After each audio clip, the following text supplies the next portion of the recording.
Good morning. It's Bonnie Leonard with Positive Talk Podcasts. I hope you're well. Today we're going to be talking about the sound of the trumpet, a call to holiness. And holiness is not particularly a dress code. We'll talk about that. Our first scripture is taught us coming from Joel, the second chapter, verse 15. Blow the trumpet in Zion, consecrate a fast, call a sacred assembly.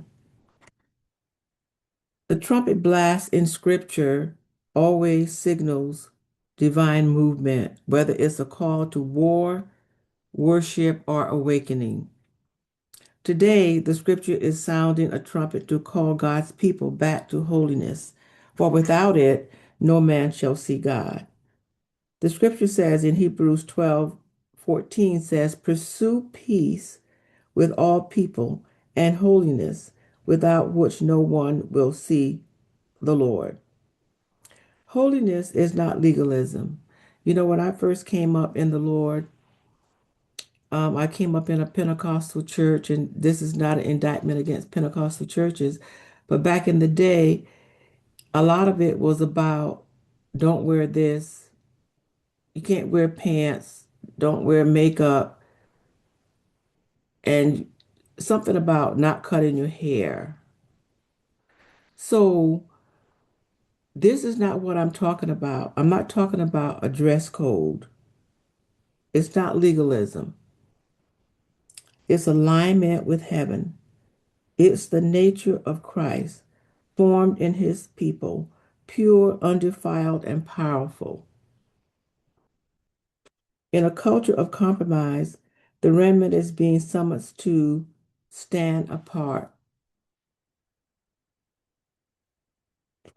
This is not a call to perfection, but to purification.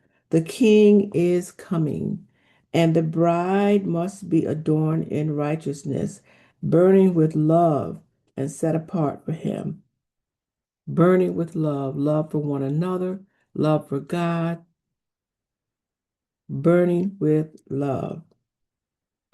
The trumpet sounds, not the trumpet of men, but the cry of the Holy One breaking through the silence of slumbering souls.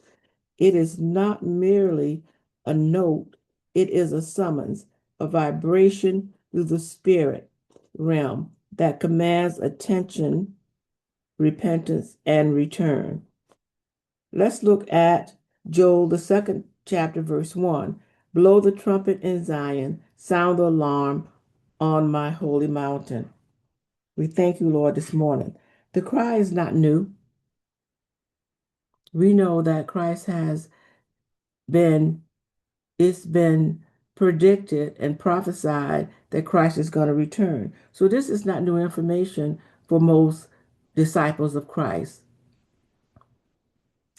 It echoes through the ages, from Sinai to Zion, from wilderness wandering to upper room awakenings. It is the ancient call that has forever separated the profane from the holy, the call from the complacent. Are you complacent today?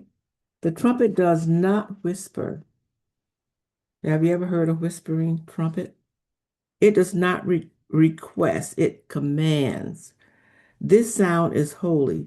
It pierces the veil between time and eternity, awakening the bride with the urgency of preparation. The call is not to movement alone, it is to purity, to consecration.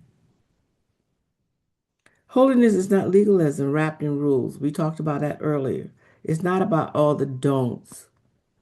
It's more about following Christ, loving Him, loving people. It is love burning so fiercely that all lesser desires may be consumed in its fire.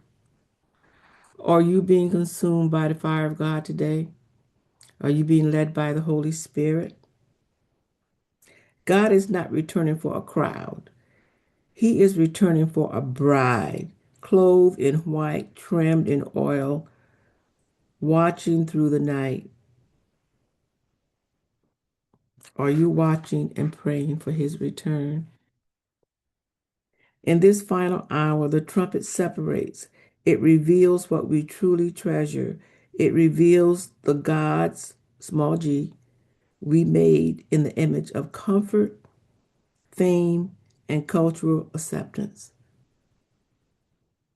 Have you made any gods, any graven images? What are you worshiping? Are you worshiping the only one and true God? Not things, not people, not cultures, not not ancestry. What are you worshiping? Are you worshiping the only one and true God?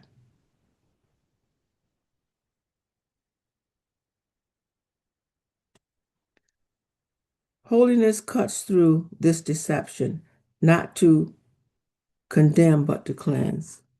There's a lot of deception out there today. Stay rooted and grounded in the word. The call to holiness is not a burden, it is a beckoning, a call back to the fire, a call back to the altar, a call back to the heart of the Father. The sound of the trumpet is both warning and wonder.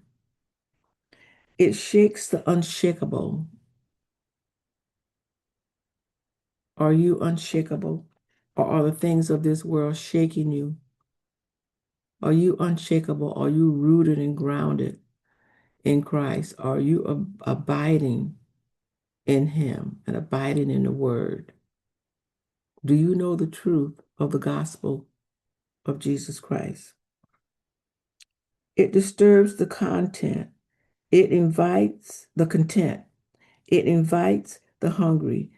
Holiness is the language of heaven, and the trumpet speaks fluently. In this hour, the Spirit cries, "Come out from among them and be separate." Not with haughtiness, but with humility, not in isolation, but in transformation. You know, the word will transform you. It will renew your mind. Be transformed by the renewing of your mind. To be holy is to be His fully, not partially. You know, some of us, we kind of hold on to, we got one foot in the world, one foot in Christ, so we think.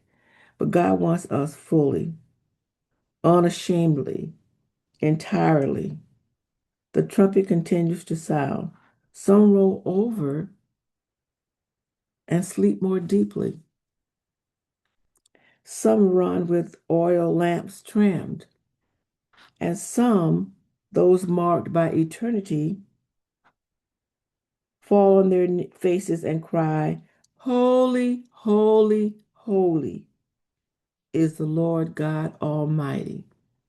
He's holy today, and He wants us to be holy, to get all that stuff out of us, that the contamination of the culture of the world.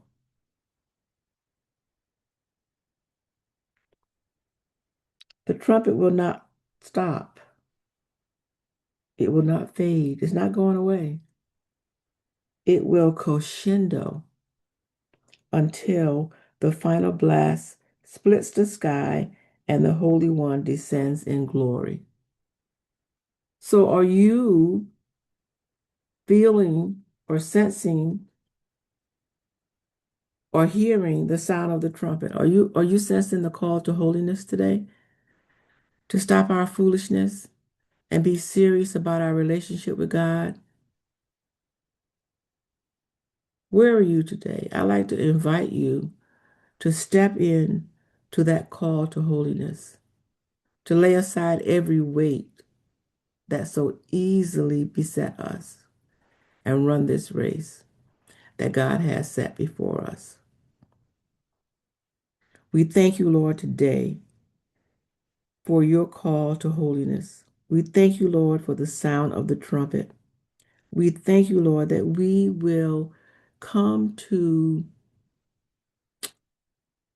a realization of being serious with you, being serious about you, being serious about our walk with Christ, being serious about following the teachings of Jesus, being a true disciple of His, not a disciple of the world. but a disciple of Christ, to be set apart. We thank you, Lord, that you are coming again, and we welcome your return.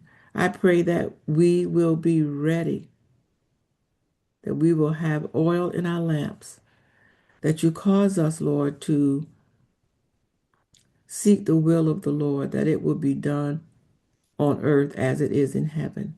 We thank you, Lord, for laying out your purpose and agenda for each person today. We pray that we'll get on board with you, that you show us and draw us close to you today. Thank you for your love and for your grace and your kindness, because your mercies are new every morning. And we thank you for your new mercies today. Remember, it's a great day to be alive, and we're so thankful for you. If you want to further reading, I am reading from my book, The Dawning of the Messiah's Return. And we thank you so much for joining me today, and I will see you next week. God bless you.